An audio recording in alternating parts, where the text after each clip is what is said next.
ঠিকাদারের জামানতের 10 লাখ টাকার pay order অবৈধভাবে তুলে নেন গণপূর্ত অধিদপ্তরের তত্ত্বাবধায়ক প্রকৌশলী সারওয়ার জাহান। শুধু তাই নয়, সংস্থাপন শাখায় বদলি হয়ে পদায়ন ও বদলি বাণিজ্যে নেমে পড়েছেন এই কর্মকর্তা।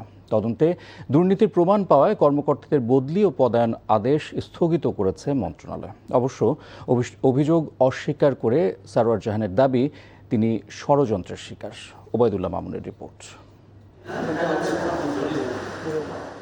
গাজীপুরে গণপূর্তের নির্বাহী প্রকৌশলী থাকাকালে 2018 সালে সরকারি বিধি লঙ্ঘন করে ঠিকাদারদের পে অর্ডারের জামানতের টাকা উত্তোলন করেন গণপূর্ত অধিদপ্তরের সংস্থাপন শাখার তত্ত্বাবধায়ক প্রকৌশলী সারওয়ার জাহান। তার টেবিলে রাখা ছিল সেই 10 লাখ টাকা। সেই ফুটেজ এখন সামাজিক যোগাযোগ মাধ্যমে ছড়িয়ে পড়েছে। বিষয়টি নিয়ে যখন সমালোচনা চলছে, তখন সামনে আসে তার নতুন অনিয়মের ফিরিস্তি। এবছরের মার্চে এক রাতেই অর্ধশতাধিক প্রকৌশলীকে নিয়ম বহির্ভূতভাবে বিতর্কিতদের বদলির সুপারিশ করেন সারওয়ার জাহান। পদায়ন ও বদলি বঞ্চিত কর্মকর্তাদের অভিযোগের ভিত্তিতে দেখা যায়, দপ্তরে 2 বছর পূর্ণ করেনি এমন প্রকৌশলীদের হয়রানি করতে বদলি করেছেন। আবার কাউকে লোভনীয় পদে অর্থের বিনিময়ে বদলি করার অভিযোগ জমা পড়ে মন্ত্রণালয়ে। তার এ অনিয়মের পর বিভাগীয় তদন্ত করেছে মন্ত্রণালয়। পরে পদায়ন ও বদলি বিতর্ক এড়াতে এখন থেকে লটারি পদ্ধতিতে বদলি ও পদায়ন শুরু করেছে গণপূর্ত অধিদপ্তর।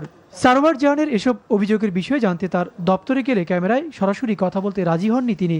তবে তার অভিযোগ স্বীকার করে মীমাংসিত ইস্যু বলে মন্তব্য করেন তিনি।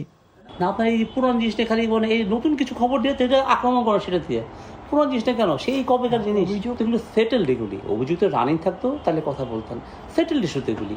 সেই আজকে সেটেলগুলি মন্ত্রণালয় থেকে 3টা টিভি ছাড়া পাওয়া বলছেন, কতটুকু কি বলে এটাকে জব টব দিয়ে তারপর ছাড়া হচ্ছে আমাকে।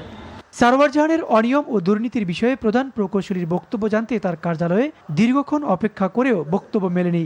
তবে তার দপ্তর থেকে জানানো হয়, সারওয়ার জাহানের বিরুদ্ধে গণমাধ্যমে কথা বলবেন না প্রধান প্রকৌশলী খালিকুজ্জামান। Obaidullah Mamun, NTV news, Dhaka.